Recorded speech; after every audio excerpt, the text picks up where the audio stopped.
Hello students, तो स्वागत है आपका के फैमिली क्लासेस में। तो आज हम लोग बिहार बोर्ड क्लास 10 का जो एनसीईआरटी बुक पढ़ रहे थे मैथमेटिक्स, उसमें 4 चैप्टर पढ़ रहे थे और 4 चैप्टर में 4.3 पढ़ रहे थे एक्सरसाइज। और उसमें जो हम लोग क्या नंबर तक सवाल कर चुके थे, 5 नंबर सवाल क्या कर चुके थे। तो चलिए आप छठा नंबर सवाल चाहते हैं। ये बहुत इंपॉर्टेंट सवाल है और ये इस प्रकार से सवाल पूछा जाता है। तो देखिए इस सवाल में है क्या, देखते हैं क्या है। तो यहाँ पे कहता है एक आयतकार खेत का विकर्ण जो है, आयत के आकार का खेत है, आयत के आकार का खेत है, जिसका विकर्ण जो है उसकी छोटी भुजा से 60 मीटर अधिक लंबा है। यदि बड़ी भुजा जो है छोटी भुजा से 30 मीटर अधिक हो तो खेत की भुजाई ज्ञात कीजिए। थोड़ा सा समझने का प्रयास कीजिएगा, यह सवाल थोड़ा सा घुमाया हुआ है। तो यहाँ पे सबसे पहले आप समझना होगा कि आयत का आयत क्या है। तो यहां देखते हैं आयत, ये आपका क्या हो गया आयत, ये आयत हुआ। इसका छोटी भुजा होता है, ये हो गया आपका छोटी भुजा। ये क्या हो गया छोटी, नाम रख दीजिए इसका ए बी सी डी। इस प्रकार से खेत है, इस प्रकार क्या है खेत। तो यहां पे देखिए छोटी भुजा और बड़ी भुजा का लफड़ा आपको बता देते हैं। ये हो गया छोटी भुजा और ये और ये छोटी भुजा और ये क्या बड़ी भुजा। तो ये हो गया छोटी और बड़ी भुजा। तो ये छोटी और बड़ी भुजा यदि आप नहीं समझिएगा तो आपको सवाल आगे नहीं बनेगा। तो देखिए यहाँ पे छोटी बड़ी भुजा समझ गए, ये छोटी भुजा हो गया, ये क्या हो गया बड़ी भुजा हो गया। तो आपको सवाल में यह बोला गया कि एक आयतकार खेत का विकर्ण उसकी भुजा, एक आयतकार खेत की विकर्ण। आप सबसे पहले समझिए विकर्ण क्या होता है। तो मान लीजिए ए से लेकर, देखिए विकर्ण क्या होता है, एक कोण का सम्मुख कोण क्या है सी, यानी एक कोण का सम्मुख कोण सी। तो यहां से लेकर यहां तक एक रेखा फाड़ेंगे तो हो गया विकर्ण। उसके बाद ये कोण का सम्मुख, यानी ये कोण का सम्मुख कोण हो गया डी। तो यहां से लेकर यहां तक रेखा फाड़ेंगे तो ये हो गया विकर्ण। तो मान लीजिए ये एक हम विकर्ण फाड़ ले, इसको हम विकर्ण कहते हैं। ये आपका हो गया विकर्ण, क्या हो गया विकर्ण। और यहां पर देखिए क्या कहता है कि एक आयतकार खेत का विकर्ण उसकी छोटी भुजा से 60 मीटर अधिक लंबा है। यानी उसका जितना छोटी भुजा है इससे 60 मीटर अधिक लंबा कौन है विकर्ण है। उसके बाद यह भी कहता है कि यदि बड़ी भुजा छोटी भुजा से 30 मीटर अधिक हो तो, यानी बड़ी भुजा यानी ये भुजा जो है ये छोटी भुजा से कितना अधिक है 30 मीटर। तो सीधा सीधी बात यहाँ पे ये बताया गया है कि छोटी भुजा जो है इससे 60 मीटर अधिक लंबा उसका विकर्ण हो जाता है। यही छोटी भुजा से 30 मीटर अधिक क्या हो जाता है बड़ी भुजा हो जाता है। तो यहाँ पर समझिए आपको निकालने के लिए क्या करना, तो खेत की भुजाएं ज्ञात कीजिए, यानी खेत का भुजा, छोटी भुजा और बड़ी भुजा निकालना आपको। तो सबसे पहले यहाँ पर मेन बात हुआ कि छोटी भुजा पे काम है। छोटी भुजा का लेकर ये छोटी भुजा का बेस बनाकर ये क्या किया गया है, क्वेश्चन बनाया गया। यानी छोटी भुजा से 30 मीटर अधिक बड़ी भुजा है, छोटी भुजा से 60 मीटर अधिक विकर्ण है। तो आपको छोटी भुजा यदि हम लोग मान लेंगे तो ये क्या हो जाएगा, सब कुछ क्या होगा निकल जाएगा। तो चलिए पहले बनाते तो आपको क्लियरिटी मिल जाएगा। देखिए यहां मान लीजिए आप, माना कि आयताकार खेत की छोटी भुजा, माना कि आयतकार खेत की छोटी भुजा। तो आयतकार खेत की छोटी भुजा क्या मान लेते हैं x मीटर है, क्या मान लिए x मीटर। तो ये छोटी भुजा है तो यहां पे x लिख दीजिए। अब आप क्वेश्चन पढ़िएगा तो आपको समझ में आएगा कि एक आयतकार खेत का विकर्ण उसकी छोटी भुजा से 60 मीटर अधिक लंबा है। तो विकर्ण मानिए कितना है, ये छोटका भुजा से 60 मीटर अधिक, तो विकर्ण कितना हो जाएगा x + 60। ये होगा कि ना होगा, x ये है तो इससे 60 मीटर अधिक लंबा कौन है विकर्ण। तो ये विकर्ण हो गया आपका x प्लस क्या हो जाएगा 60। इसी प्रकार से आपको बोला ये गया यदि बड़ी भुजा छोटी भुजा से 30 मीटर अधिक हो तो, यानी बड़का भुजा जो है छोटका भुजा से 30 मीटर अधिक लंबा अधिक हो तो, यानी छोटका भुजा क्या x, इससे 30 मीटर अधिक कौन है बड़ी भुजा। ये हो गया। इसी प्रकार से कहता है तो खेत का भुजाएं ज्ञात कीजिए। तो हमको खेत का भुजा निकालना। तो पहले यहाँ पे देखिए, पहले आयतकार का खेत की छोटी भुजा हम लोग x निकाल लिए, उसके बाद यहाँ बड़ी भुजा निकालिए। आयतकार खेत की बड़ी भुजा, आयताकार खेत की बड़ी भुजा,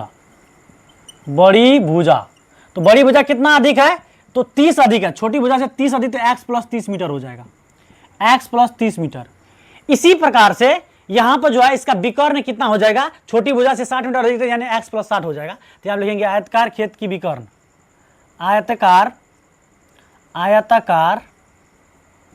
खेत की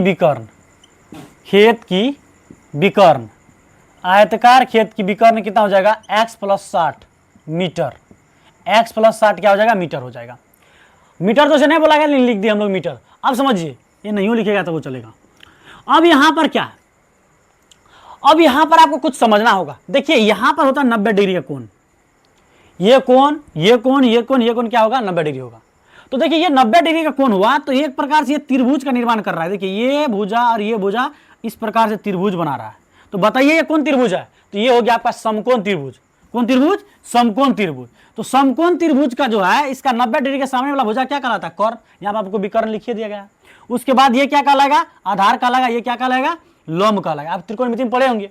तो इसी प्रकार से आज हम लोग बनाने वाले हैं। तो चलिए, तो यहाँ पर थोड़ा सा हमको दिमाग लगाना होगा कि यहाँ देखिए क्या होता है। एक रिलेशन आप लोग पढ़े होंगे पाइथागोरस पर में, कर्ण का जो स्क्वायर होता है बराबर होता है लंब का स्क्वायर प्लस आधार का स्क्वायर। तो यहाँ पे लिखेंगे कर्ण का स्क्वायर। ये पाइथागोरस प्रमेय है, पाइथागोरस प्रमेय से, पाइथागोरस प्रमेय से, पाइथागोरस प्रमेय से आप लिख सकते हैं यहाँ पे। तो ये इसका प्रमेय ये है कि कर्ण के जो स्क्वायर होगा, कर्ण का जो स्क्वायर होगा वो बराबर होगा लंब का स्क्वायर, लंब का स्क्वायर प्लस आधार का स्क्वायर का, आधार का स्क्वायर। ये कर्ण पाइथागोरस प्रमेय कह रहा है। तो आपको यहाँ पे समझना है कर्ण क्या है। तो 90 डिग्री सामने वाला क्या कहलाएगा? कर्ण। तो कर्ण कितना है? x + 60। तो ये x + 60 का क्या होगा? होल स्क्वायर हो जाएगा। इसी प्रकार से लंब क्या हो जाएगा? तो ये हो गया आपका लंब AD। तो ए लंब कितना? x, तो x का स्क्वायर हो जाएगा प्लस आधार कितना है? तो x + 30, यानी आधार x + 30 का क्या हो जाएगा? होल स्क्वायर हो जाएगा। x + 30 का क्या हो जाएगा? Whole square. तो अब समझिए, इसको a मान लीजिए, इसको b मानिए, तो a + b का होल स्क्वायर फॉर्मूला आएगा। तो यहाँ पर होगा a स्क्वायर यानी x का स्क्वायर प्लस 2, a के जगह पे x, b के जगह पे 60, 2ab प्लस b स्क्वायर यानी 60 का स्क्वायर बराबर x square plus a + b का होल स्क्वायर। तो a के जगह पे x का स्क्वायर प्लस 2, a के जगह पे x, b के जगह पे 30, 2ab प्लस b स्क्वायर यानी 30 का स्क्वायर। ये आपका हो गया। इस प्रकार से हम फॉर्मूला अपना लिए। तो इसको सॉल्व करेंगे हम लोग। तो सॉल्व करेंगे तो क्या होगा? देखिए सॉल्व करते हैं। तो एक्स स्क्वायर प्लस 60 दूनी 120x प्लस 60 का स्क्वायर कितना होगा? 3600। 60 का स्क्वायर कितना होता है? 3600 होता है। एक्स स्क्वायर कितना? एक्स स्क्वायर 2x स्क्वायर होगा प्लस 30 दूनी 60x होगा प्लस 30 का स्क्वायर कितना हो जाएगा? 900। कितना हो जाएगा? 900। इस सब को एक जगह एक साइड कर लीजिए। तो ये एक्स स्क्वायर है प्लस 120x है प्लस 3600 है। ये प्लस में 2x स्क्वायर इस साइड क्या होगा? -2x स्क्वायर हो जाएगा। और ये प्लस में है 60 तो इस साइड क्या होगा? -60x हो जाएगा। ये प्लस में 900 है तो इस साइड क्या होगा? -900 हो जाएगा बराबर क्या हो जाएगा? 0। अब यहाँ पर समझिए आप, ये एक्स स्क्वायर प्लस है और ये 2x स्क्वायर माइनस है। तो माइनस प्लस क्या होगा? माइनस। तो 2x स्क्वायर में से x स्क्वायर घटेगा तो कितना होगा? x square. तो बड़ा 2 है इसका माइनस है तो माइनस हो जाएगा। उसके बाद अब 120x और 60x। तो ये प्लस में 120x है, ये माइनस में है। तो माइनस प्लस क्या होगा? माइनस। तो 120x में 60x घटेगा कितना बचेगा? 60x। बड़ा कौन है? बड़ा है 120, आगे में प्लस है तो यहाँ प्लस हो जाएगा। इसी प्रकार से 3600 प्लस में 900 क्या है? माइनस में है। तो 3600 में 900 घटेगा तो कितना होगा? तो 3600 में 900 घटेगा, 0 में 0 घटेगा 0 बचेगा, 0 में 0 घटेगा 0 बचेगा। 36 में से 9 घटाइए, 6 में से 9 नहीं घटेगा, पहचान लेंगे 16, 16 में से 9 घटेगा कितना बचेगा? 7। और यहाँ बचेगा कितना? 2। कितना बचेगा? 2 यानी 2700। बड़ा 3600 आगे में प्लस है तो प्लस हो जाएगा बराबर क्या हो जाएगा? 0। तो x square plus 60x plus 2700 बराबर क्या हो जाएगा? 0। अब यहाँ पर देखिए क्या होगा? यहाँ पर देखिए माइनस आ गया तो माइनस कॉमन ले लीजिए। तो माइनस कॉमन लेंगे तो एक्स स्क्वायर प्लस हो जाएगा और ये प्लस है तो -60x हो जाएगा। उसके बाद प्लस 27 हो जाएगा, तो 27 हुआ तो ये -27 हो जाएगा। अब बराबर क्या हो जाएगा? ये 0 हो जाएगा। अब यहाँ पर जब इसको हम बनाएंगे, यहाँ पर इसको अब हम बनाएंगे तो क्या होगा? देखिए अब इसको हम मिटा सकते हैं। इसको क्या कर लेते हैं? मिटा देते हैं। तो देखिए यहाँ पे ये एक्स स्क्वायर -60x -2700 हो गया, हुआ कि नहीं हुआ? तो यहाँ पर माइनस कॉमन लिए, माइनस गुना में से भगाम होगा तो 0 हो जाएगा। तो यहाँ हम डायरेक्टली लिख सकते हैं एक्स स्क्वायर -60x उसके बाद -2700 बराबर 0। उसके बाद ये द्विघात समीकरण को आप कौन विधि से सॉल्व कीजिएगा? तो हम लोग कर रहे थे गुणनखंड विधि से। तो देखिए 2700 खंडीकरण कीजिए क्या होता है। तो 2700 का यदि हम लोग खंडीकरण करेंगे 2 × 1 = 2, 2 × 3 = 6, 2 × 5 = 10, 0 हो जाएगा। उसके बाद 2, 2 × 5 = 2, 6 × 12 और 2 × 7 = 14, 2 × 5 = 10 हो जाएगा। इसी प्रकार से क्या हो जाएगा? 2 से लगेगा, 2 से नहीं, 3 दूनी 6, 3 से लग जाएगा, 3 दूनी 6, 3 दूनी 6, 1 बचेगा 15, 3 × 5 = 15। उसके बाद कितना से लगेगा? 3 से लगेगा, 3 × 7 = 21, 1 बचेगा, 1 × 5 = 15 होगा, 3 × 5 = 15, 3 से लगेगा, 3 दूनी 6, 3 × 5 = 15। उसके बाद 5 लगेगा, 5 × 25। अब आपको जोड़ करके घटा करके 60 लाना। इसी को जब गुना कीजिएगा तो x का गुना क्या? 1 को 2700 से गुना कीजिए 2700 से होगा। यानी जोड़ करके घटा करके आपको कितना लाना है? 60 लाना है और गुना करके कितना लाना है आपको? 2700 लाना है। तो देखिए मिलाते हैं, इसमें मिलता है कि नहीं मिलता है। तो 2 दूनी 4, 3 × 12, 3 × 36, 5 × 15, 15 × 5 = 75, 36 में 75 नहीं होगा, 15 × 5 = 75। यहाँ देखिए 5 25 हो जाएगा, 3 तिया 9, 9 तिया 27, 27 दूना कितना होता है 56, 56 दूनी तो 100 कितना हो जाता है, नहीं होगा यहाँ पे, तो यहाँ पे होगा 5 तिया 15। देखिए यहाँ पे क्या होगा 5 तिया 15, 15 दूनी क्या होगा 5 तिया 15, 5 तिया 15, 15 दूनी क्या होगा 30। इसी प्रकार से 2 तिया 6, 6 तिरी 18, 18 पंचे 90, यानी 90 में से 30 घटाइएगा तो आपको कितना हो जाएगा 60 हो जाएगा।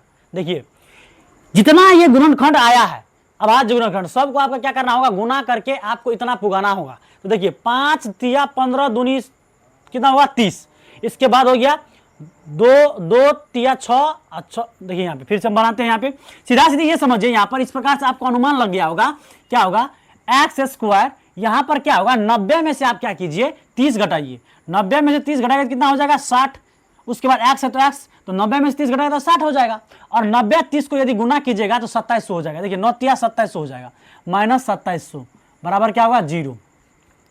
अब यहां पर देखिए x square minus plus minus 90 होगा, माइनस माइनस प्लस 30 हो जाएगा, एक्स है तो एक्स, यहाँ पे एक्स है, ये एक्स गुना करेगा 90 से तो 90 एक्स हो जाएगा, ये एक्स 30 से करेगा 30 एक्स हो जाएगा, तो minus plus minus minus minus plus 30 x, minus क्या हो जाएगा 2700, माइनस 2700 बराबर क्या हो जाएगा 0।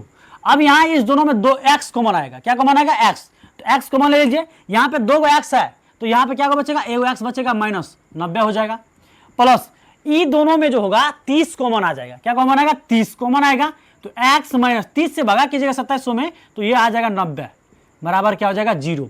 अब देखिए ये और ये सेम है, तो सेम है तो इसको क्या को लिखेंगे x माइनस 90 और जो है x प्लस 30। देखिए ये सेम होता है तो एक को लिखते हैं, और x प्लस क्या हो जाएगा 30 बराबर क्या हो जाएगा 0।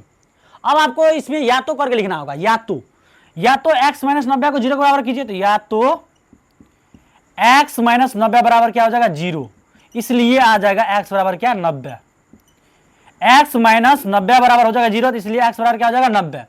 इसी प्रकार से फिर या तो करेंगे हम लोग, तो x प्लस 30 किसके बराबर, तो 0 के बराबर, इसलिए x बराबर क्या हो जाएगा माइनस 30।